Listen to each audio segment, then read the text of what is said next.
Welcome back to Drawing for Kids. Today I'm going to be going over a step-by-step drawing of one of my favorite characters of all time, which is Studio Ghibli's Totoro.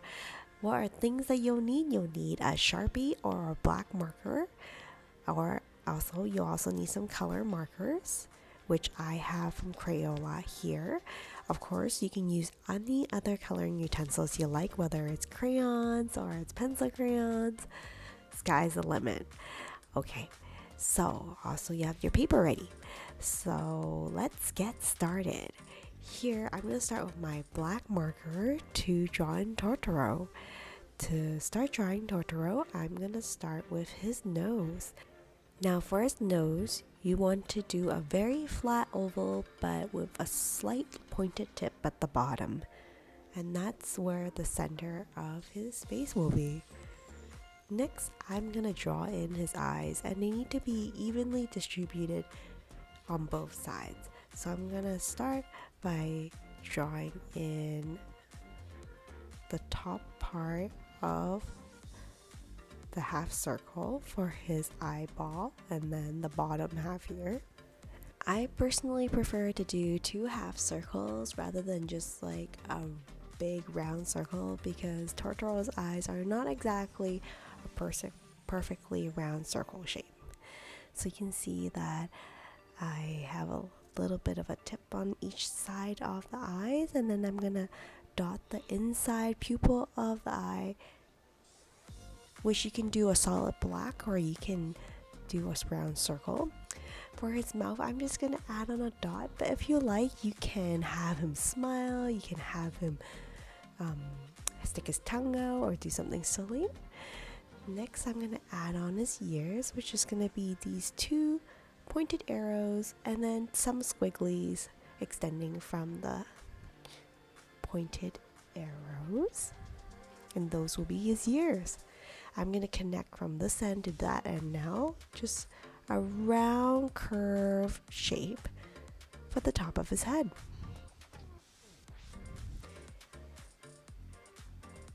How does it look for your piece so far? Well, the next one, I'm gonna finish that curve to go down the side of his face. And next, see, I have extended that curve. Now, I'm gonna do his big round belly, which will be an oval shape.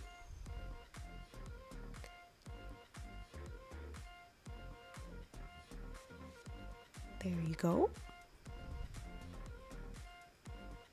Now I'm gonna do his body, which will be a curve around that oval shape. I'm gonna extend it all the way 2/3 down the body, and then I'm gonna do a little squiggly there because that's where his arm's gonna be. And then I'll finish with a little bulge on the side for his legs, and then I'll do his legs as 3 lines sticking out, and I'll connect the 2 sides of straight line, so that will be where his body ends. So from here, I'm gonna add on some whiskers for him. I generally prefer to do 3, and then the middle one is a little bit longer than the other ones. So that's Totoro's whiskers. He wouldn't be complete without them. And of course, we also have to do the patterns on his belly as well. So the way I do that is by adding on these little arrows. 1, 2, and then I do a smaller one on the bottom right there. And now you can see, I'm just gonna finish up here. Just a few more arrows. So I'm just gonna finish up the pattern on his belly.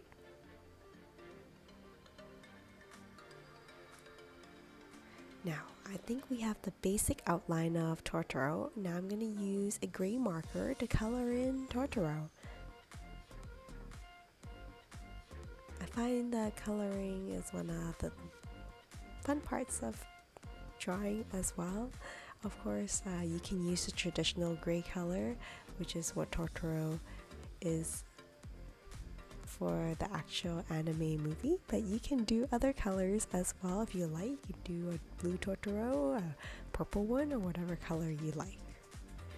Of course, while you're coloring Totoro, don't forget to color in the little patterns on his belly as well. As you're doing this, and if you're doing it not by yourself, but maybe with a friend or maybe with your brothers and sisters, you can check out how everyone's Totoro is turning out, because a lot of times we go step by step through a process, but everybody has a different drawing that will come out. At the same time, if you want to add something interesting for your drawing, you can do a background as well. Would Totoro be hanging out at a bus stop? Or perhaps he's at a grocery store? Or maybe he's just hanging out in the forest and drinking some tea. So you may want to add in background such as trees, or you can have a table for him, or he can be holding a particular object like a teacup or an umbrella, or just something you think will be fun to add on.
So now that I've finished coloring Totoro, I think I'm gonna add on something extra on the side, but don't forget to sign your artwork and also date it so you can look back and look at the drawing and be really proud of it.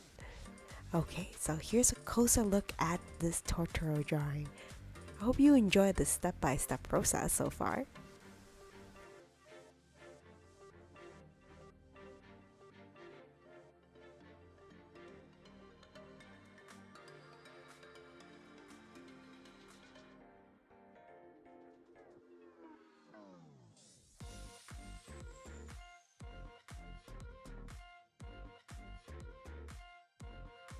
I think I'm gonna end by adding in maybe a leaf that he can hold on to. He looks really plain right now, so I'm gonna add on a leaf on the top. You can do a lily leaf, you can do a giant oval leaf. I'm just gonna do a eye shaped leaf with some color markers here. And you can add 2 shades to the green for the leaf to make it look a little bit more interesting.